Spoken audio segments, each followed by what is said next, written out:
we have an agenda? I don't know if we have an agenda. It's a Saturday. We shouldn't have an agenda. It's Saturday night. We never play on Saturday nights. This is kind of interesting. I'm enjoying my time with you so far. so It's far. Saturday night. Very nice. Yes. Yes. I know. I don't think we have an agenda. Does anybody have an item they want to submit to the agenda? Well, there was one that we talked about briefly, and then we were going to do kind of a quick recap of Bill's characters' experiences with fountains, since there is a fountain in the room that we're in. Oh, fountains. Yes. Okay. We'll do agenda item 1, fountains. Fountains are my favorite thing. Agenda item 2, this hazard that you guys triggered in this I think room. we should, can I rephrase that as Chris's disappointment that we all just walked into this room without doing any checks. I felt like my dad was like just ashamed and sad at me. We knew there was no magic involved because we knew Syria was detecting magic and detected none, so we knew it was going to be safe to go in. Sorry, Dad. Why do we detect? I have a point of order. Why is detect magic in this fucking game at all? Well, detect magic can't be used to find like traps and hazards like this because then you never trigger them. It's just a game balancing thing. I think it's good for auras. Not that I ever have finding them in magical the game. items. Good for finding magical items. Good for like detecting a hidden magical item on a creature trying to conceal it. It's good for when the players aren't doing well and can't find the thing they're supposed to, and the GM is like, "Oh my god, detect magic! Pick this thing up in the corner." Have you guys thought about detecting magic? A GM might say. Well, we detect magic all the time, and it doesn't detect anything. I'm just saying. Well, there's the human element to me remembering that is what Chris has set as his It's only been happening activity. since the first exploration. Yeah. Didn't you? You know what? You detected the coyote cloak all those sessions ago in the Oh outdoor my arena. god, the coyote cloak. We buried that with Bash. Welcome back to the Zero Check podcast, fellas. It's happy Saturday night. It's good to see you. We have worked out an agenda. I have it here in front of me in my hand. Agenda item 1 is, what was it again? I can't remember now. Oh, Bill and Fountains. Yes. Agenda item 2, Chris's disappointment, aka let's get down with this haunt. Bill, you have had some characters in games that I've run and that we've all played together, and I'm going to test my memory right now to see I'm if I going to remember break them. in and I would just want to let the listeners know that this is spoilers possibly included here. If you ever played Is there? Agents of Edgewatch and Troubles in Atari, is that what it was? Oh, But we're going to be very. We're going to be I very. don't want to glossed spoil over. the APs. Yeah. that's true. Thank you. You're right. For those of you out there that wish to run Troubles in Otari and Agents of Edgewatch, you're going to need to put on your earmuffs at least a little bit here. Should I try to do no spoilers or should we Just go do with the no spoiler spoilers. warning? Like You can try Like- it, yeah. there's no spoilers. Like one, I failed to check and got boiled alive. That's a spoiler. That would be a spoiler. You can kind of cut to the chase on this. Bill, I'd forgotten about this, but really if Bill is put in a room on any character that he's playing and there's a fountain in the room, Bill will approach the fountain unerringly. He will do this. This happened in Troubles in Otari. He approached and kissed a fountain that was what was it? A mermaid. It was a mermaid. The fountain depicted a mermaid, and water was coming from the mermaid's mouth down into the fountain. Bill goes up, kisses the mermaid, activates a trap. Because why wouldn't you?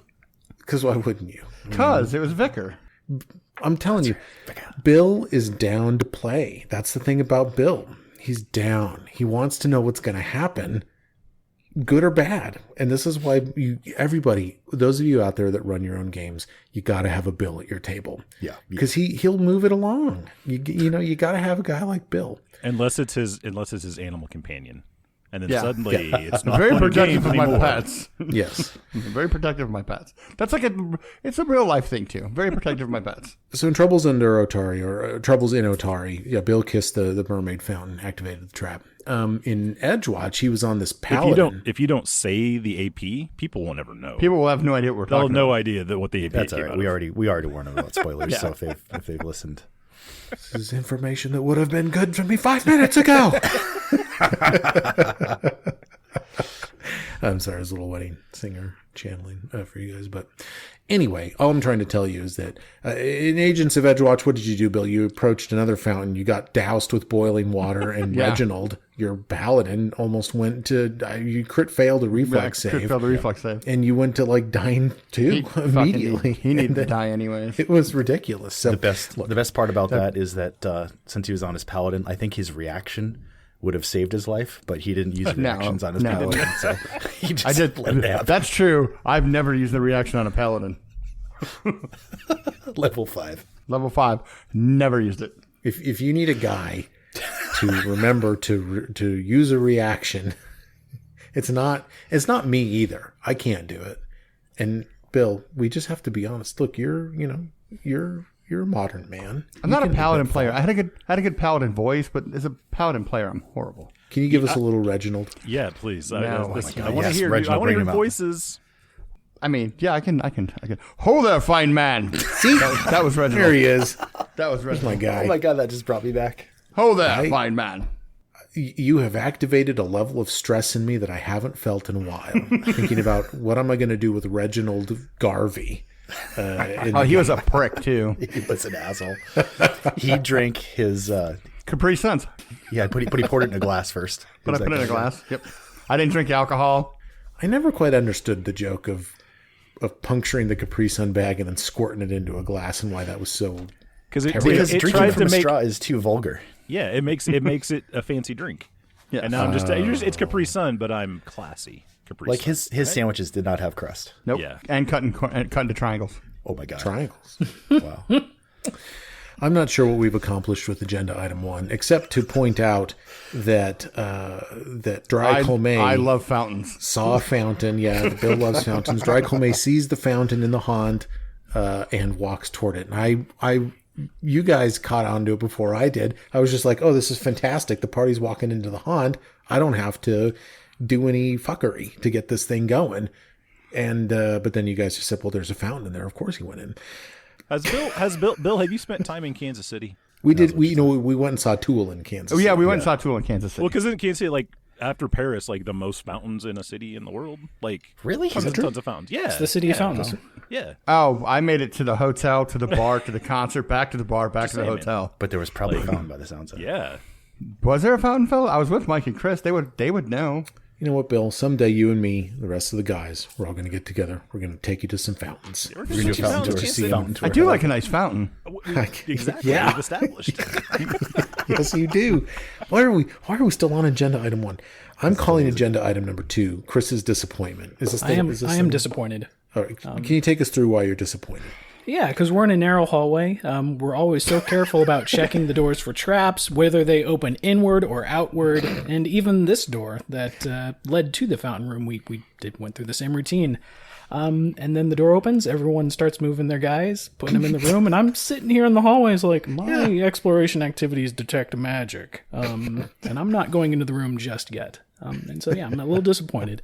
God, but it happened, and it doesn't seem too bad. No, you guys are going to be fine.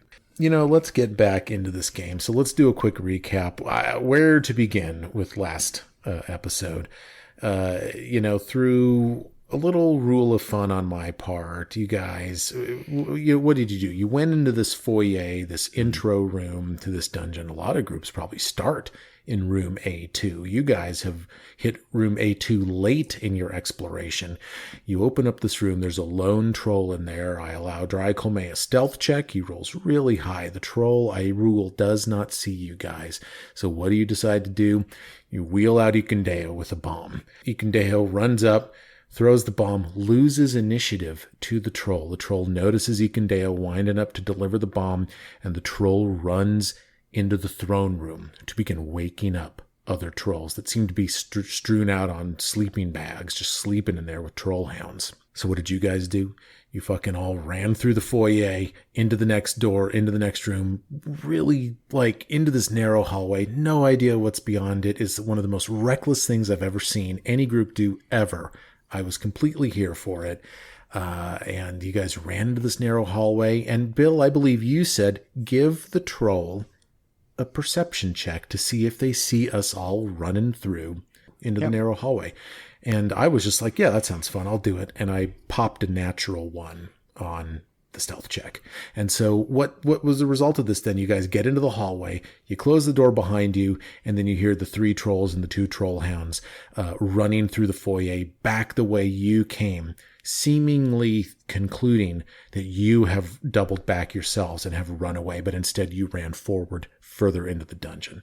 So you find yourselves locked in this pitch black hallway, and as Chris has now described, you take yourselves up and to the left, through the next door, walking into this fountain room, murals of dwarves all over the place, clinging on anvils, doing all kinds of stuff, dwarves everywhere, and as you get situated in this room, all of a sudden, a tremendous weight is felt by you guys as this complex, unique haunt activates in this room. Now, one thing that I didn't quite get to from a description standpoint is that ghosts of dwarves begin emitting from the walls, wailing and demanding things of you, and again just pressing you down. You guys were required to make some will saves, except for Sirio, who's still on the threshold of the room. And I believe that there was a failure on the part of Mitchell and a critical failure on the part of Ikundeo. Both of you guys are prone right now. Is that your memory as well? That's my memory. That sounds right, yeah. Yeah. Whereas Og and Dry Colmay passed. Fellas, last thing we did last session was to have you guys roll initiative checks. I asked you to roll those and save those. We're going to go down the list now. We're going to get right back into this. I want to hear Sirio's initiative, please. 18. Og, Julianus, and Tompton. 21. Awesome. Draco 23. 23 for Dry. Mitchell. 11. Brad. Plus your bonus, though, right? Did you add He your rolled a bonus 1. to that? He rolled a 1. I rolled a 3. And Ikundeo gets himself a 17.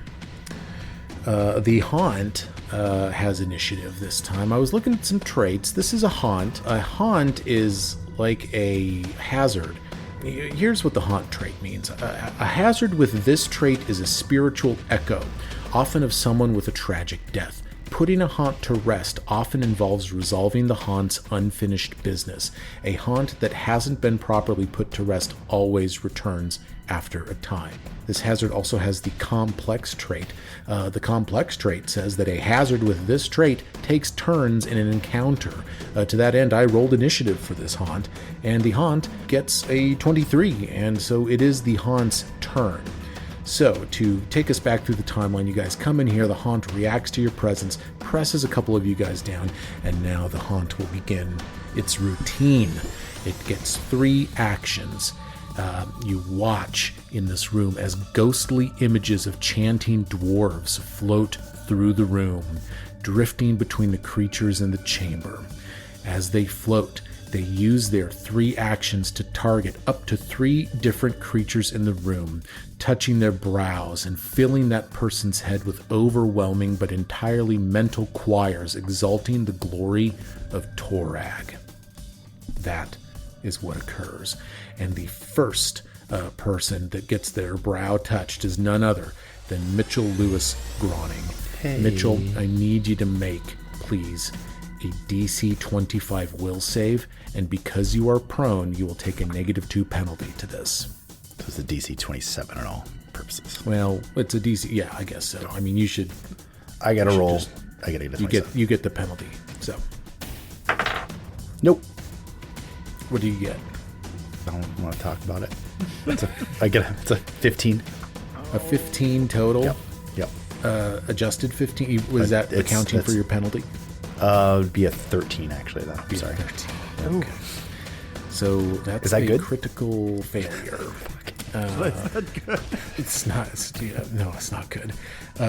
Critical failure. The creature takes 3d10 plus 18 mental damage from the cacophonous choir in their head and is knocked prone. Now you're already prone, so I can't prone you anymore. That's totally mental, bro. Does Dry witness this? Dry witnesses this. Yes. Oh, yes. So Dry, you'll take a point of damage. Yes. Fucking stupid. It wasn't me this time. All right, 3d10 plus 18. Oh, that's a 7 and an 8 on the first. So that's, what is that? 15 plus 4, 19 plus 18. 19 plus 18, what is that? I'm not doing your math for you. 37 points of damage, I believe that is. So you'll take 37 points of damage from that, sir. Jesus. Wow. Ikundeo gets the next dose. Did he at least get the level up? Yeah, he did. Okay. Yes, he did. He's going to need that hit point pool. He is. He's going to need that hit point pool. Yeah, he is. Okay, so here comes his will save, and he also takes a -2 penalty because he is prone. And let's see here. That's an unadjusted 11 for a total of 22. That's just a regular failure on his part. Oh, but then that downgrades to a 20, but that's still, it's DC 25, so it's just a regular fail. So he's going to take 2d10 plus 9 mental damage from the cacophonous choir in his head. And that's actually a pretty manageable roll. He'll take 16 damage from that, poor guy. And I've got one final routine to make. There's a 50-50 shot that Drycolme or Ogulindus and Tompton will be targeted. Donnie, would you like to be evens or odds? Odds. Okay. Evens. Drycolme, Yep. please roll a will save. Oh, did you take another point of damage when when? Oh yeah. Did I'm you fucking do that? working on it. So what am I doing? I got a 29. Having passed the will save, you'll simply take a d10 of mental damage. No modifier on that, just a straight d10. 3 damage to Drycolme, but for you, Bill, I'm going to make that 4 because of the 0 check. Never zero and checking that again. is the end of this thing's turn. So I want to give you guys some additional rules on this. So, this is something that I was reviewing myself and in my home games that I don't record and put on the internet. I think I've botched this in the past. The bottom line is that, as you guys know, disabling a hazard or a haunt or whatever, can take many forms. It can be attack rolls like destroying obvious sources, but it can also be skill checks. You can use perception checks to try to figure out what you ought to be doing, like using disable a device. This is GM Core page 98. Like using disable a device, using skills to disable a trap is a 2-action activity with the same degree of success, although the activity might have different traits as determined by the GM. So basically what I've done in the past, I've let people, use 1 action to try to disable a haunt. It's actually 2 actions. So what this means is that basically every turn you guys get like 1 attempt to try to disable this thing, notwithstanding other move actions and other actions you might want to take. So with that as background, I'm going to turn it over to Drycolme, who's next up in the initiative order. What do you do? So these things are the dwarf ghosts. They're just coming in and out of the walls randomly. There's no like specific spots they're coming from. No. And if I look around on the wall, what do I see? Like if I'm looking at the walls. Again, there are a term I've never seen before, bas reliefs. I assume these are the mural type paintings on the walls of this room depict dwarves forging weapons, fighting giants, mining precious gems, and performing many other activities. Then you see the fountain, and of course the dust patterns on the floor, indicating that maybe someone before came in here and then left. All right, so the dust pattern on the floor goes to the fountain, right? No, it comes from the door you came in, goes to the center of the room, and then stops. I'm going to roll a perception check on the fountain and Yep. just see if I can see anything amiss or... Sure. Yeah. Yeah, please do. So 26. Yeah, so the fountain is in the form of water flowing out of the head of a graven warhammer that fills a font down below. And of course, you've already heard the term Torag here. I mean, this is like a shrine to Torag. Do I recognize the font? No, it's just like a pool of water that's kind of like ankle deep, basically. There must be some rudimentary sort of drain or something that somehow cycles the water back up, or it might be magical or something. But no, there doesn't seem to be anything amiss with the fountain. It works fine. In fact, it almost works a little too fine. Like it's intact after all these years. But yeah, I mean, there's definitely some kind of association with Torag here. I'm going to roll another perception check and inspect like the floor where the footstep stops all the way. Like, I'm just going to look around on the floor to see if I can't find anything. Or maybe, wait, the ghosts are flittering around. Can I try and contact the ghost? Yeah, what do you want to say to the ghost? Or what are you trying to do with the ghosts? I'm just trying to just establish communication with one. I don't know how that works. Maybe an occultism check? Yo, ghost. Yo, ghost. What's cracking? Yeah, man. Why don't you, in an attempt to contact these ghosts, and in an attempt, I'm assuming, to get rid of this haunt, why don't you take a 2-action occultism check? That is a 21. You do something occulty. Maybe you may draw some sigils in the air. What is the occulty thing you're doing right now? What is it? Or are you literally going, yo, ghost, it's me, Dry Colmay? I did basically. I'm just kind of, because I have no, I'm just kind of saying toe rag and, because I know I'm saying his name wrong. I know. toe rag. Get some Torg. All right. So you reach out, you try to interact with these ghosts, and 2 or 3 of the ghosts that are floating around the room, creating all of this cacophony. They stop for a moment, they look at you, and in unison they shout to you, "Deference to Torag, deference." And then they continue on with their fuckery. Ogjulinus and Tomton, it is your turn. Okay. Og would like to do a lore master check. Ooh. Or whatever this may be. We'll say on maybe Torag related things. 22 total.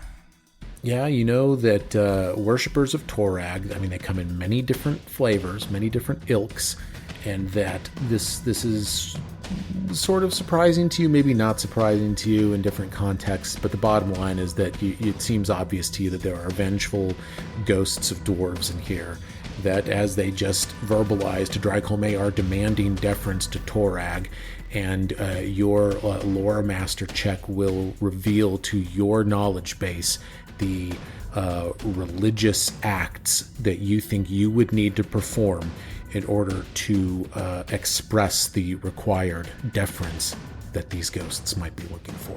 In other words, you think you could attempt a religion check to try to disable this by bending the knee to Torag. Wow. I'm picturing the scene from Mummy when the guy's going through all of his medallions. Yeah. Trying to find the right one. I was going to say, Og turns around. Okay, this is going to sound weird, but I need a hammer. And Siri, you stay out in the hall. And I might need the pig later. It depends on how this ritual goes. We're just going to have to see. I might need the pig later. We don't know. It's very complicated. So I've got a trait here that I think I can actually use. Nice. It is called Phase Fortune. Frequency once per day. You attempt a skill check you haven't yet rolled. Roll the skill check twice and use the better result. So I'm going to roll a religion check and roll twice and take the best result. Okay, sir. Some other systems call this advantage. Ooh, it's going to be a total of 16 on the first one. Ooh. Not great. How about a total of 16 on the second one? Fuck. I don't think that's going to work again. So 36, right? Fortune. Wow. Identical dice results. You're still working out how to get it done. The ghosts do not notice you. What is Og doing? We might need the pig, because this isn't working the way I thought it would. I'll get back to you. Okay. But you've also shared this information too. That's going to bring us around to Sirio. So this thing is kind of double. So Sirio, you're not in the room. I'm going to say that what that means is that you're not in danger by this right now, but you're also not able to assist with defeating it. So I guess I need to understand what you're wanting to do. I'm going to cast a 2-action heal on Brad. Oh, that's probably a smart move. On Mitch. Okay. And Mitchell, you heal 15. There you go. Thank you, sir. Right. With my third action, do I enter the room? I don't know if there's anything you can do if you come in. Oh, sure. Why not? I come up here and get up next to the fountain. Get in there. All right. I don't dip my toes in, but I'm right by the fountain. All right. Ikun Deo is up. The first thing Ikun will do is he will stand from prone. He stands up. And the second thing that Ikun Deo is going to do, he's got a warhammer. He does wield a warhammer, but I'm telling you, from a religious standpoint, this guy is not dedicated to Torag, but he's nevertheless going to attempt to help out the party. He's going to attempt to bend the knee on this. So 1 second, please. Let's stand by. Let's see how we do.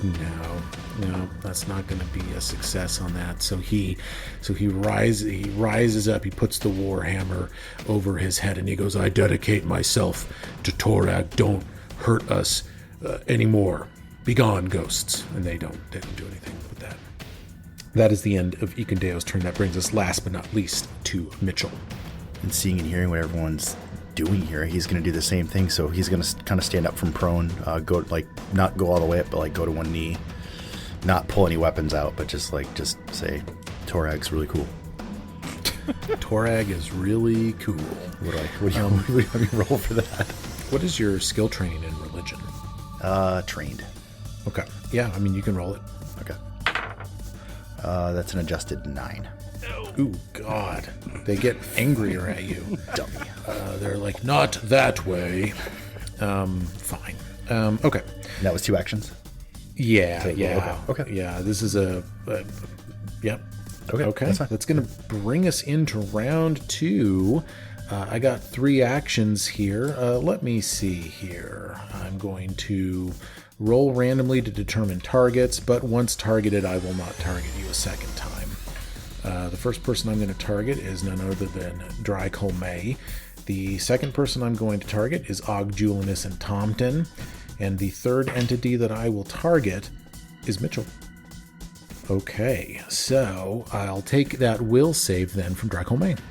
As Here, if I can show it to you if you want to see it. Sure. What do you got for me, man? Let's see. Natural 20 on that. You know, Bill, when you just picked So that's a when you just 30. picked the dice up and show it to us, it could have been on any face. Before. Well, no, you can go back and listen to me roll it. I heard you gasp. I did hear you audibly gasp. Critical success. You are unaffected on this time around. You've got better things to do. You do not care. I'm going to take a will save next, please, from Og, Julinus, and Tomton. Not quite as good, but pretty close. Natural 19 for a total of 28. 28, you will succeed. You'll merely take a d10 of damage. Drycolme takes 1 damage. I'll take one of those. 6 points of damage to Og. And finally, Mitchell, a will save from you, please. Well, we got a 20, we got a 19. I think I can get close to that. Here we go. 6. Yeah, come on, man. That's a 2. No, I don't know what is going on here today. Mitchell. Okay, what's your total on that? 12. Oh my God, another critical failure.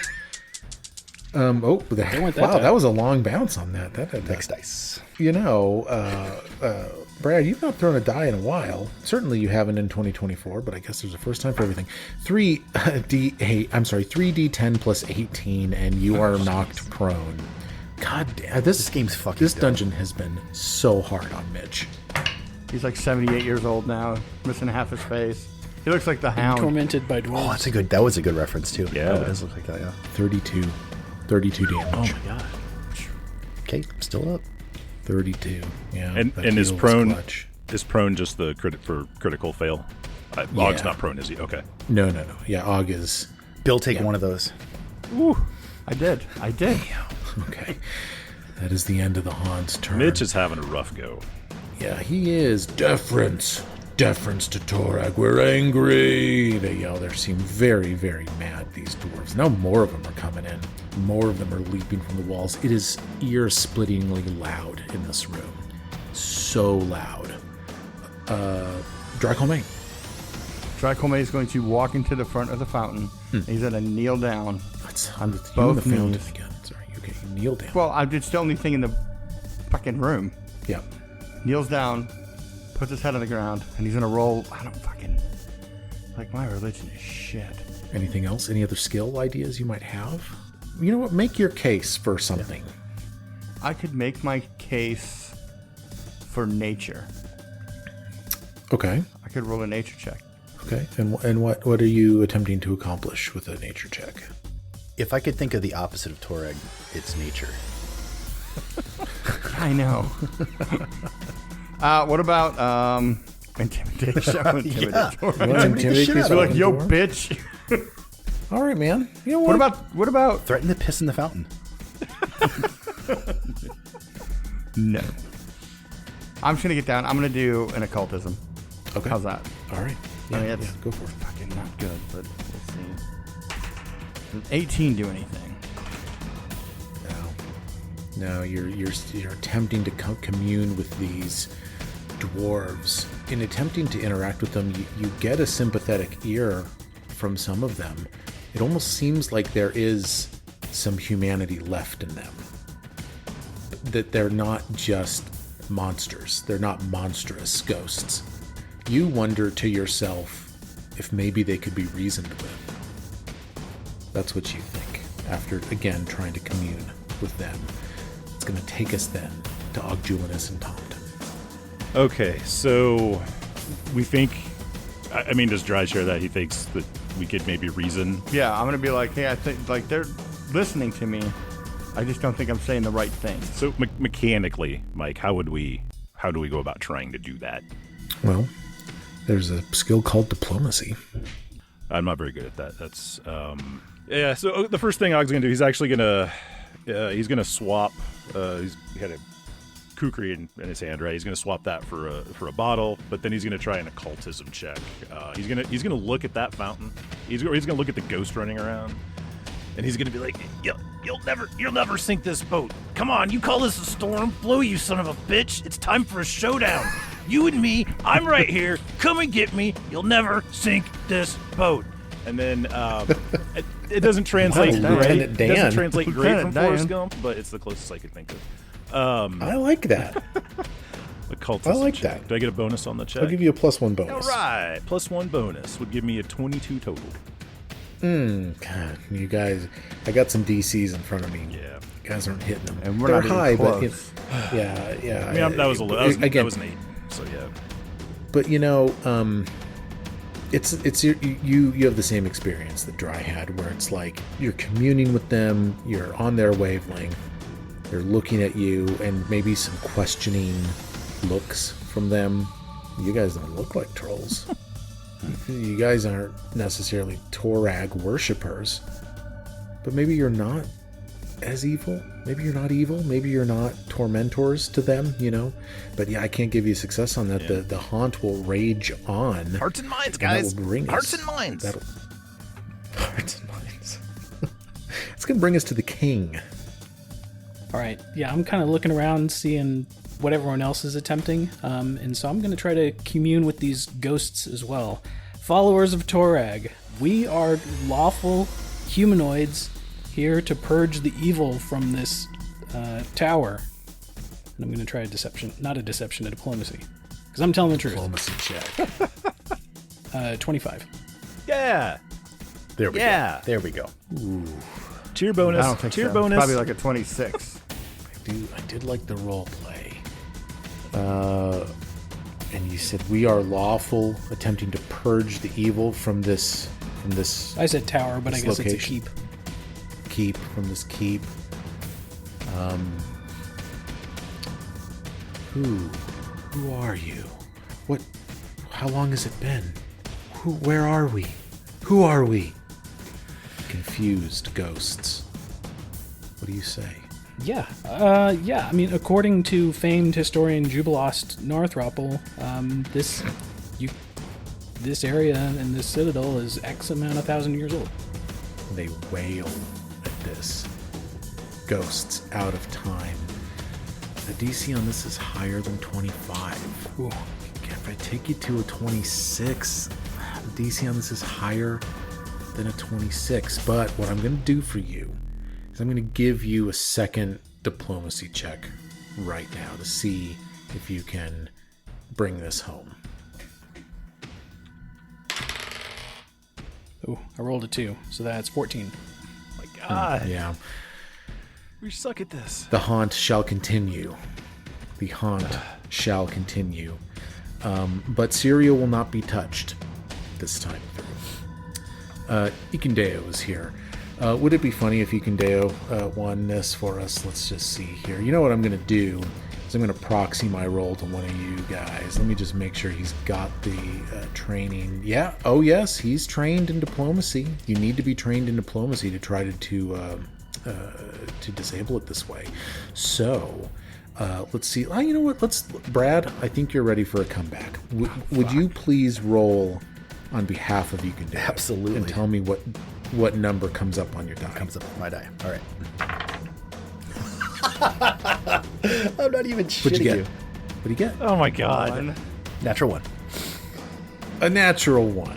Okay. Brad gets hit all 3 times. I think Eukindale gets hit all 3 times. That wasn't me. God, what would he say on a crit failure? He would say, followers of Torag, sorry you're dead. We are not Torag followers, but we respect you. And we tolerate you. And that's not going to do it. So yeah, they're going to be targeting him for sure. Mitchell, how's your Diplo? It's not, I mean, I'm trained in it, but I want to do kind of more of an intimidation, but I'm not trained in intimidation, so I don't know. Well, diplomacy is one of the skills to do this. So if you're I'm gonna, trained, you can try to disable. Okay, so I'm gonna tell them to cut this shit out. If they kill me here, I'm gonna come back as the ghost and kick their ghost ass. Do you know what diplomacy means? Yep. That's okay. Are you thinking of That's big intimidation? In the name street of Torag. diplomacy right there. In the name of Torag. All right. Yeah, it's Make not your good. diplomacy It's check. not good. It's only an 18. Okay, adjusted 18. Yeah. I have an action left. Okay. All right. I'll stand up, I guess. Oh, that's good. Yeah, because if you're prone, you take a penalty on the will save. With Sirio out of the mix and with Eukindale locked in, yeah, let's see. Oh, yeah, so I do got to roll for this. Let's see. First recipient, Drycolme. Second recipient, Ogjulinus and Tompton. Mitch gets the round off. Okay, so I'm going to do Eukindale's will save first, and he will fail. So he'll take his damage. That's going to be a 2d10 plus 9. 17 damage to Eukindale. He's down about half his HP now. Dry, will you please make a will save as you continue to be haunted by 18. these ghosts? 18, yeah, you're going to hit the failure state 2. That's a 2d10 plus 9 for you, sir. Plus 1. Oh, yeah, it's a 2d10 plus 10. So accounting for that plus 1, you're going to take 23 damage. Big hit on that. I rolled a 0, a 10 and a 3 on that. And Donnie, on behalf of Og, would you please roll a will save? Yeah, total of 15. Oh, no. Ouch. Yeah. Critical failure, my friend. 3d10 plus 18. Let's see. That's 11 plus 8. 19 plus 18. Oh my god, what is that? 47? 19 plus 18. That's 47, isn't it? 37. 37. My brain. 37 damage to Ogjulinus and Tompton. And he's prone. And you're knocked prone. And that's going to bring us back to Dry. Can you hit the diplomacy? Are you trained in diplomacy, No. Dry? No? Are you I'm going to try and trained? Are you- intimidate him now. Sure, you know what? I'm going to be like, man, look, no. guys, we're not here to hurt you. Let us get on with getting rid of these trolls. Are you an expert in thievery? No, I'm trained in thievery. I'm trained in thievery. Oh, you're I'm an expert in stealth. okay. All right, man. Make your intimidation check. 29. Yay! You will not be targeted. Fuck. Next round. Oh my god. That's not- that is the absolute highest I can roll on any check. Oh, it was a natural except 20. It was a natural 20. It was a natural 20. It's still not a It's critical. not a disable Okay. skill. Okay. It's not a disable That is the skill, highest I so- can roll on any check that's going to matter. Yeah, Wow. I think I don't think you're the guy. I'm not, to talk clearly. these ghosts in. But I will reward your natural 20 by giving you a round off from this Hans routine. You know what would be riveting? Another 25 minutes of this. You know, I Let's got one keep action. going. I have one action left. Okay. I'm going to use it to aid whoever's rolling next. Oh. Hey, there we go. That's a You know smart what? Okay. Look up aid in the. I haven't looked at. We never aid in this game. We should be. It's like everyone always says you should aid. Look up aid in player core because I think with you might get more than just a +1 bonus to people. Ogjulinus and Tompton, it is your turn. Okay, so he's prone. So first action, he'll stand up. I don't know. He's angry, and I'm metagaming now because you had mentioned thievery. Is there a thievery check I can run to disable this? Because he is an expert at thievery. You have an expert thievery check to disrupt and redirect the essence. So it gets a plus 12. It's his second best. You could do it. Yeah. I'm gonna roll my 8 first. The DC 15. If I crit, I grant my ally a +2 circumstance bonus to the triggering check. All right, sir. Make a thievery check. Then Draco Nope, is you're on your working alongside. You're on your own. Oh, you're on your own. You're on your own. Okay. So he's not helpful. Yeah. So Not. actually, I think Og picks himself up. He's pissed off and like he's feeling a little vindictive. So I think he's assuming like maybe there's something associated with the fountain. So he's just gonna steal something. He's just gonna be like, screw it, I'm just gonna take their stuff, because I'm just being a vindictive little gnome. So we're gonna try a thievery check here. I'm here for it. And it's gonna nope. Natural 3. As a free action, he's gonna look at Mitch. He's like, Mitch, can you get your mom? She's a ghost. Maybe she can come here and talk to these motherfuckers. We need Mitch's mom.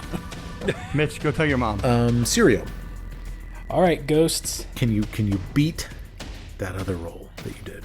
It's been thousands of years. Take a look around at your room. There's dust on the ground. Things are in disrepair. We've brought with us a master craftsman to help you get put right. Diplomacy. And got a 27. DC 27 Oh my God. trained diplomacy check to calm Rolled 15, the add 12. lingering essence. You've got it. I was going to give you a +1 bonus to that too, so really you get to a 28, and you calm them. They stop the noise, and they look to you and the point that you made. A master craftsman here, Mitchell Groning. Disheveled and beaten down as he is, he could restore this shrine to its former glory, and indeed he could restore this entire compound. And the ghosts, their cacophonous wail swells for a moment and then stops.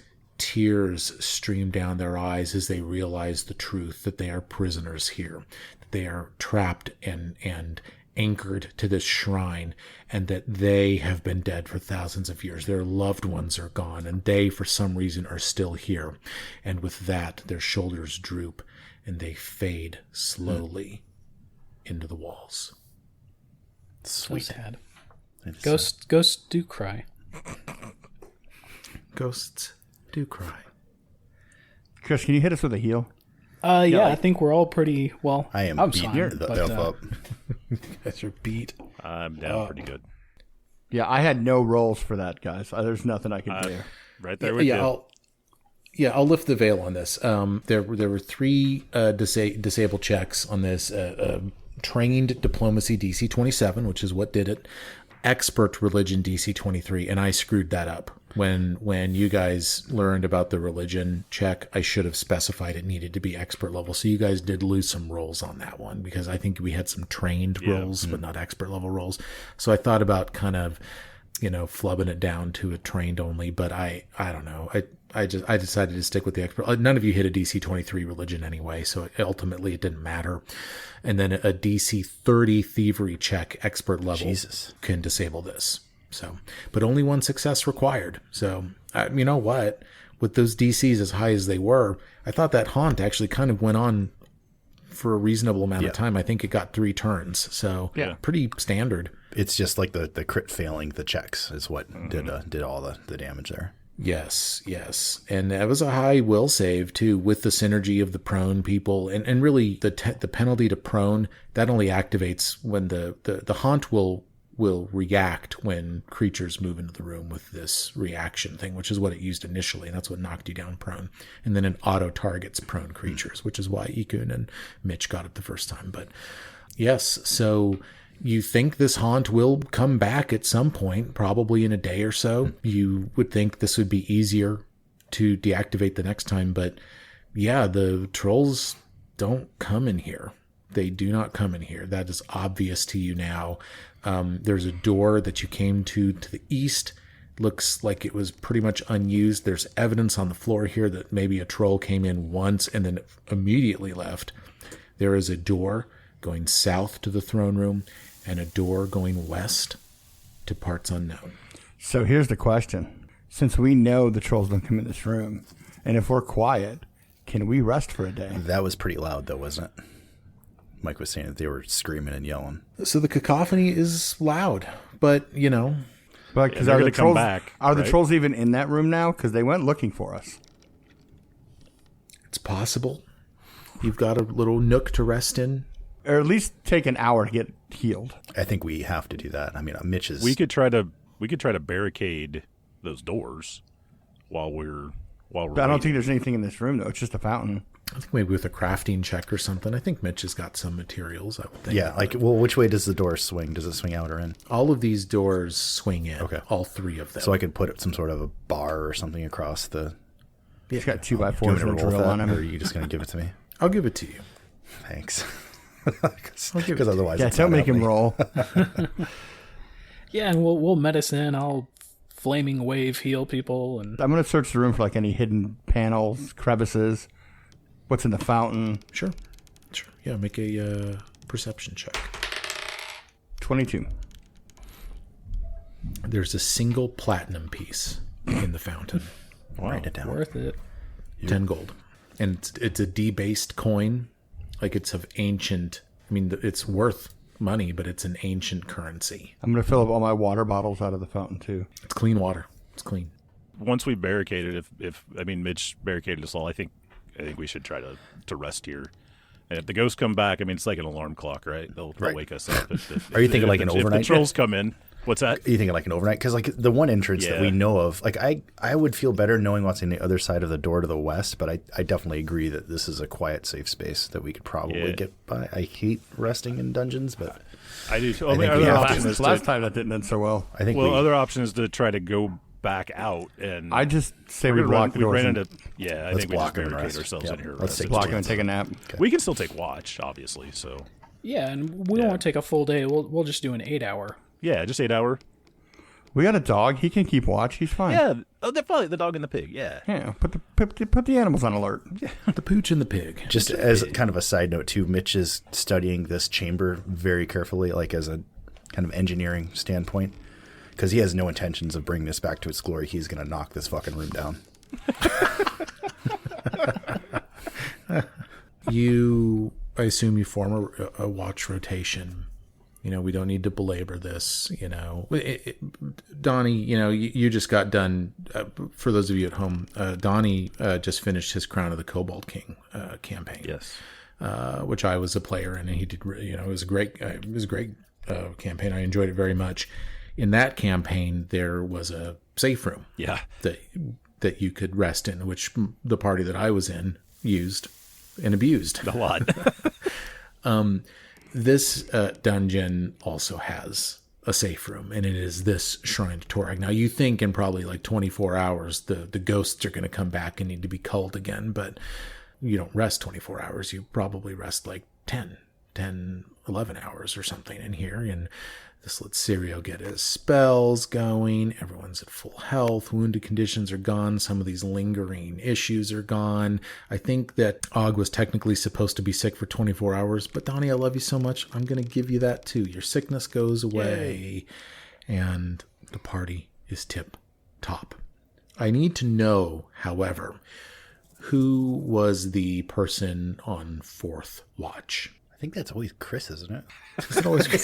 Chris takes the last watch. Cereal. I mean, usually it's me Do- because I do you want want to me to check roll out for the stars and the moon and stuff. And even though we're stuck inside for this rest, I will take last watch. I always take first because nothing happens on first watch. Well, and on fourth watch, it's really the penultimate watch for you guys. So if Sirio is on fifth watch, then he's not going to be the guy for this. Og would have done it.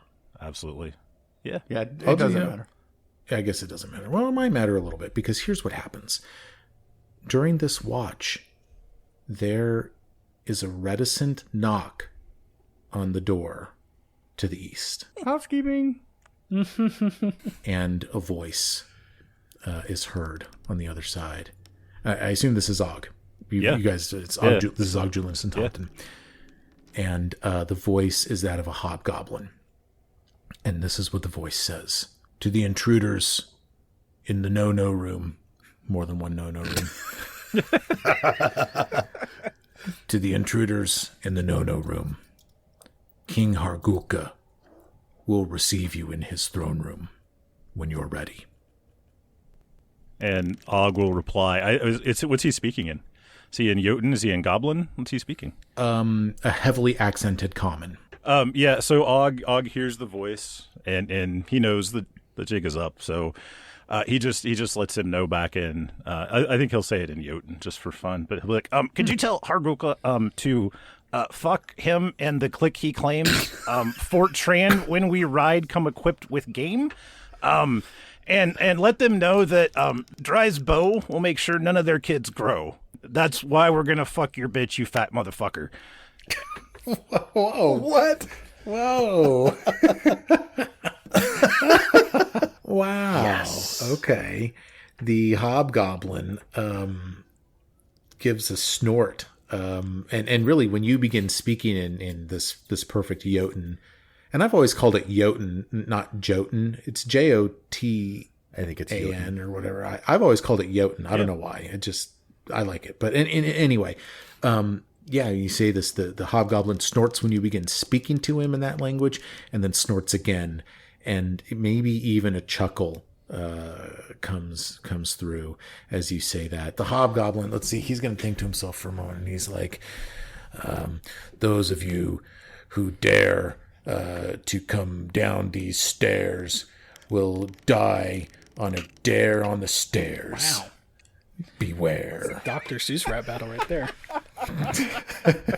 That's my attempt. I'm a little I'm blushing a little bit. That was good. Embarrassing. You put yourself out there. You did. I put myself out. That wasn't your comfort zone. And that was not in my comfort zone, and nor was it the comfort zone of the hobgoblin.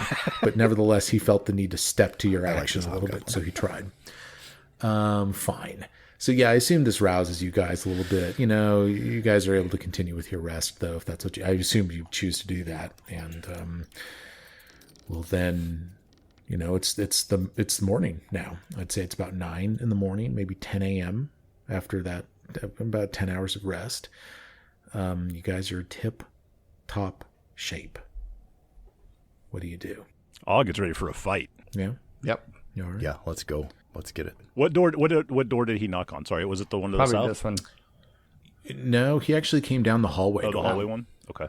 Yeah. Let's go up this way first. Yeah. See what's up there. So you're looking at the west door. Yeah, I'm gonna check it for traps. Sure. Go ahead and do that.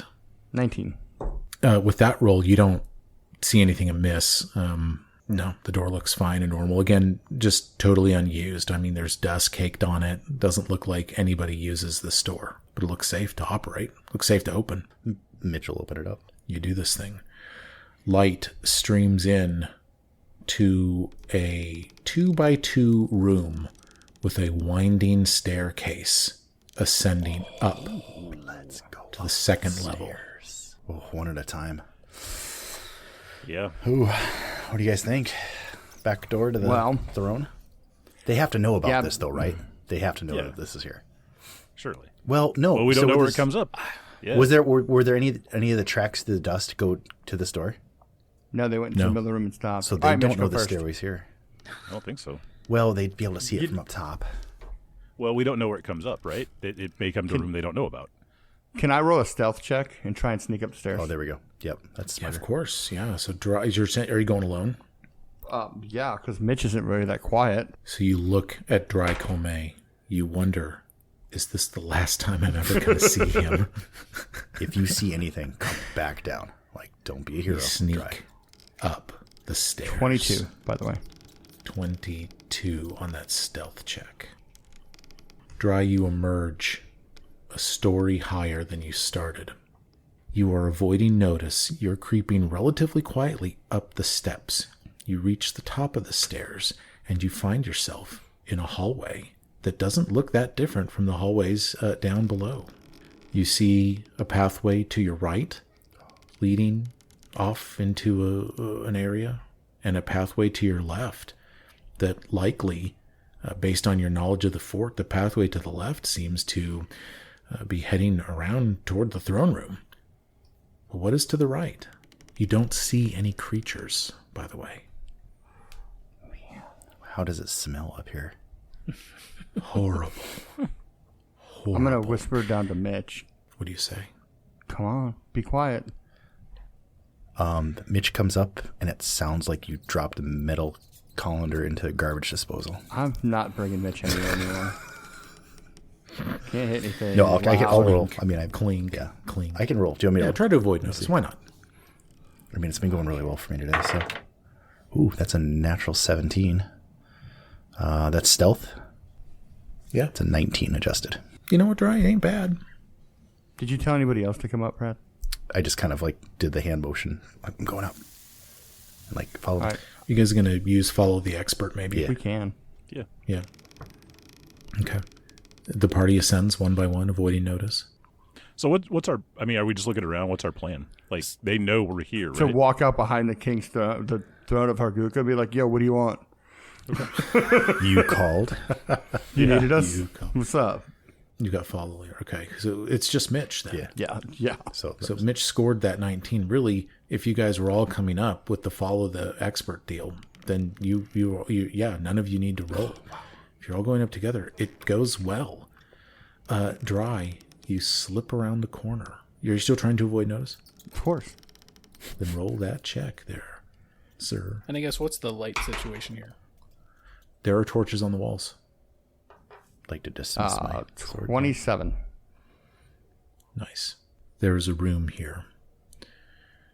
Gnawed bones litter the floor of this room, while shelves on the eastern wall hold a collection of severed heads, some from animals, other from humanoid victims. You have found the heads from the larder. Oh. They're all here in this room. Do we recognize anyone? You do not. No. Phil Flipperson, no. Oh, Phil Flipperson! Don't even joke about that, Phil Flipperson. Yeah, no, there's nobody here, and you emerge around the corner into this room. What do? And we took that room full of heads really in stride, guys. We've really driven a lot. So, there's nothing in there? I don't know. Og's curious. Take a few moments to search. Yeah. 20 perception check. It's an adjusted 25 for Mitch. Couple of things. There's it's kind of a roll of parchment on the floor of this room that contains some scribbles that look like a child who is right-handed was using his left hand to write. Okay. Very poor handwriting, but still meaning can be derived from this. You see the name Negrundi and some autobiographical content here. The writer of this missive claims to be the son of an Etten father and a troll mother. And it seems as though this is the two-headed troll's room that you fought and killed. Negrundi was his name. I guess the dumb head and the smart head shared a name. You also find Negrundi's little treasure stash near his collection of heads that were obviously his little toys that he was playing around with. You see his stash. It consists of 74 silver pieces, 35 gold pieces, and of course, I probably never even needed to take a perception check on this because there is a small stone that emanates magic. It's magic. Guys, it's magic. Magic rock. What is it? Oh, Jesus. Fucking A. You know what? I dropped a natural 20 on the Arcana check. Of course you Fucking hate this game. Yay! This is a clear spindle aeon stone. I don't think that this exists in the remaster. I'll get back to you on this, but here's what the aeon stone says. This is from Core Rulebook 604. You don't need to eat or drink while this aeon stone is invested by you. This aeon stone doesn't function until it has been worn continuously for a week and invested each day therein. If it's invested by somebody else, the interval starts over. The resonant power also allows you to cast Air Bubble as a primal innate spell once per day. You know, for that to make more sense, it might be useful to explain what an Aeon Stone actually is. Mitch, you know that over a millennia, these mysterious, intricately cut gemstones have been hoarded by mystics and fanatics hoping to discover their secrets. Despite their myriad form and functions, these stones are purportedly all fragments of crystal tools used by otherworldly entities to construct the universe in primeval times. When you invest one of these precisely shaped crystals, the stone orbits your head instead of being worn on your body. You can stow an Aeon Stone with an interact action, and an orbiting stone can be snatched out of the air with a successful disarm action against you. A stowed or removed stone remains invested, but its effects are suppressed until you return it to orbit your head again. So a clear spindle Aeon Stone, after invested for a week, will orbit around your head. It will suppress your desire and need to eat and drink, and will allow you to cast Air Bubble. Wow. So you say you're going to be invested continuously for a week before it starts. For a week, okay. Yeah, to use it. So, yeah. And so whoever ends up using it. Nagrundi's room you're in right now. The two-headed troll that you killed already. Perhaps you would have found him here if you hadn't already killed him. Wouldn't that have been fun? Whee. What do you do now? How many pillows does he have? Is it like he has nothing. He's no slept on the floor. I'm going to keep stealthing down the hall. Dry. You go sneaking down the hall, okay? And as you get to the end of that hallway where your vision extends, this is what you see. So you see this hallway. There's double doors to your right that seem to lead somewhere. Double doors to your left that you have no doubt lead to the back of the throne room. As you look further down the hall, there's another door off to the right. And then you see the top of the spiral staircase that collapsed down at the bottom. This is where this is the spiral staircase that got collapsed in by the worm. And that's what you see. But what you then also see coming into view, stepping around the corner, is a hobgoblin archer. And the hobgoblin archer sees you, and you see him, and he doesn't move to attack you, and he simply gestures, "The throne room is this way. You may enter to your left, or go back the way you came. It doesn't matter. Are you ready?"